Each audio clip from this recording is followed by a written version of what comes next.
ये बात उन दिनों की है जब गौतम बुद्ध के एक शिष्य राम घंघोर गांव के तरफ जा रहा था। वो शिष्य जब थोड़ी दूर गया तो उसने देखा कि पेड़ के नीचे एक लड़का रो रहा है। राम उस व्यक्ति के पास गया और दुखी का कारण पूछा। वो व्यक्ति अपने दोनों हाथों से आंसू पोंछते हुए कहा, मैं पास के टोले में रहने वाला एक बदनसीब व्यापारी हूँ। मैं जो भी काम करता हूँ वो काम में न तो मेरा लाभ होता है बल्कि वो काम बिगड़ ही जाता है। बड़े व्यापारी बनने के चक्कर में अपनी बीवी की सारी गहने बिकवा दिया और अपने प्यारे परिवार को हाथ से भी खो दिया। यहाँ तक कि मेरा जमीन जायदाद घर सब गिरवी पड़ा है। मुझे लगता है कि मेरी किस्मत ही खराब चल रही है। उसकी बातों को सुनकर राम भी थोड़ा इमोशनल हो गए और कहते हैं, तुमसे किसने कहा कि तुम्हारी किस्मत खराब चल रही है? जरा मैं भी तो पता करूं कि तुम्हारी किस्मत में क्या खिचड़ी पक रही है। व्यक्ति कहा, पहले मैं खेती किया करता था, लेकिन हर साल खेती में मुझे घाटा होता था, इसलिए मैं खेती को छोड़कर व्यापार करने का फैसला लिया। मैंने अपनी बीवी की गहने को बेचकर व्यापार शुरू किया, लेकिन मेरा व्यापार बिल्कुल भी नहीं चल रहा था। जैसे जैसे नुकसान होने लगा वैसे वैसे मेरा परिवार भी मुझसे दूर होता गया। अब तो मुझे अपना जीवन ही नष्ट लग रहा है। मेरे मन में ये ख्याल आता है कि अब मैं अपना जीवन खत्म कर लूं और आज मैं यहाँ आत्महत्या ही करने आया था, लेकिन हिम्मत बिल्कुल भी नहीं हुआ, इसलिए यहाँ पे बैठकर रो रहा था। एक दो मेरा मित्र है, हम तीनों ने एक ही साथ व्यापार शुरू किया था। वो सब व्यापार में आगे बढ़ गए और मैं पीछे ही रह गया। इस बात को लेकर वो दोनों मेरा मजाक भी उड़ाते हैं। मुझे तो कुछ समझ में नहीं आ रहा है कि मैं अब क्या करूं। राम पूछता है, अच्छा एक बात बताओ, तुम्हें किस बात का सबसे ज्यादा दुख होता है, अपने असफल होने का या फिर दोस्तों के सफल हो जाने का? ये बात सुनकर वो व्यक्ति सोच में पड़ गया।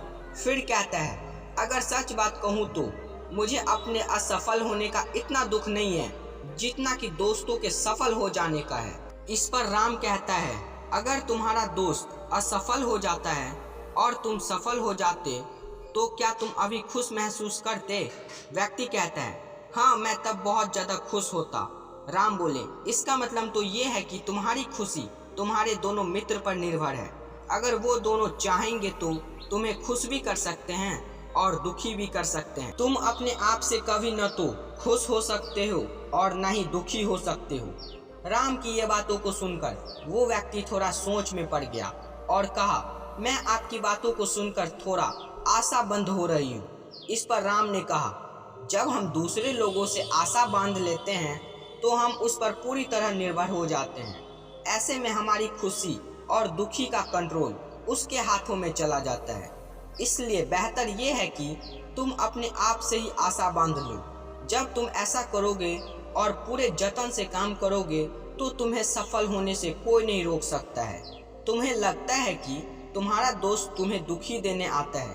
अगर तुम इस बात को ठंडे दिमाग से सोचते हो तो ये बातें सच्ची ही कहता है। वो दोनों अपने संघर्ष के बारे में बताता है। तुम उन्हीं बातों से बहुत कुछ सीख सकते हो। तुम्हें तो इसके लिए अपने दोस्तों को धन्यवाद करना चाहिए, क्योंकि तुम्हें बिना कुछ मांगे ज्ञान मिल रहा है। तो तुम उन अनुभव का लाभ उठाओ और एक नई शुरुआत करो। कर्म करते जाओ, फल की चिंता मत करो। एक दिन वैसा आएगा कि तुम्हें भी सफलता मिलेगी। बस तुम हार मत मानो।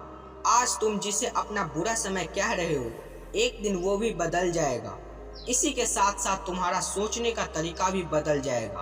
और देखना, जब तुम्हारा सही समय शुरू होगा तब तुम्हारे दोनों मित्र तुम्हें अपनी सफलताओं की कहानी नहीं सुनाएंगे, बल्कि तुम्हें अपनी असफलता की बातें बताएंगे, ताकि तुम उसकी बातों को सुनकर ध्यान भ्रमित हो जाओ, जिससे तुम सुनकर नेगेटिव हो जाओ और गलत फैसला ले लो।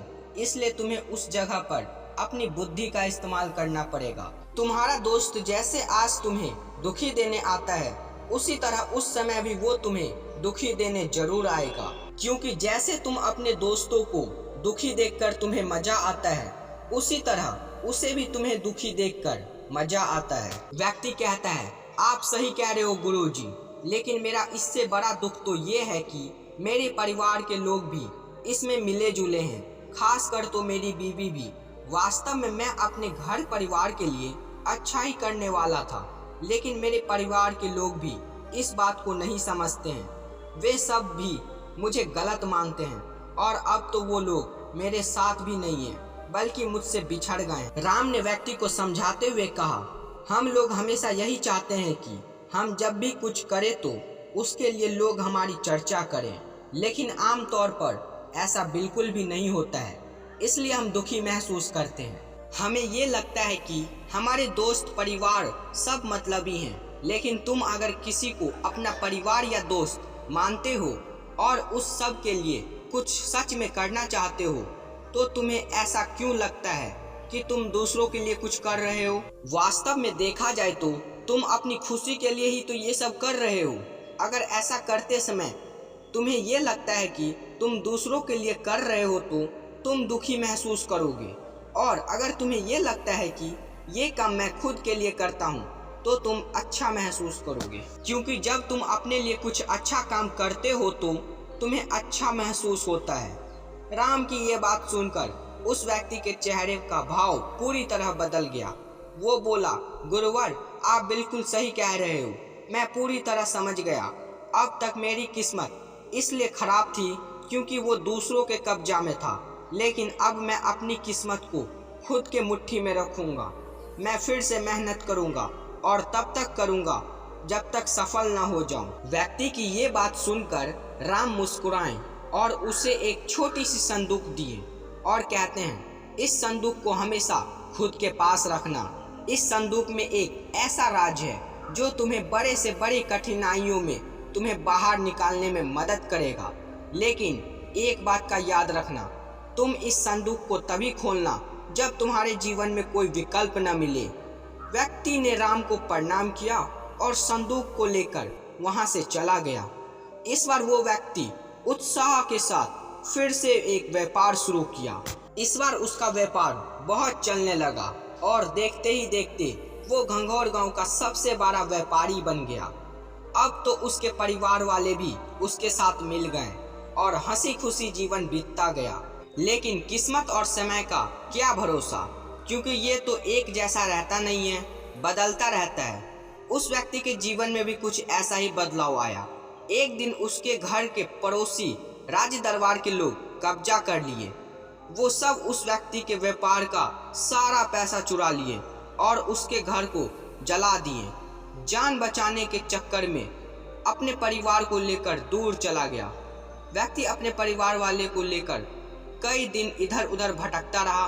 वो व्यक्ति तो पूरी तरह से अंदर से टूट गया था। इस बार फिर उसको निराशा ही घेर लिया था। उसे लगने लगा कि अब मेरा जीवन नष्ट हो गया है, कि तभी उसके दिमाग में वो संदूक की याद आई। उसने बड़े होश के साथ उस संदूक को खोल दिया। संदूक के अंदर एक कागज का टुकड़ा था और उस पर लिखा ये था कि ये समय भी एक दिन बीत जाएगा।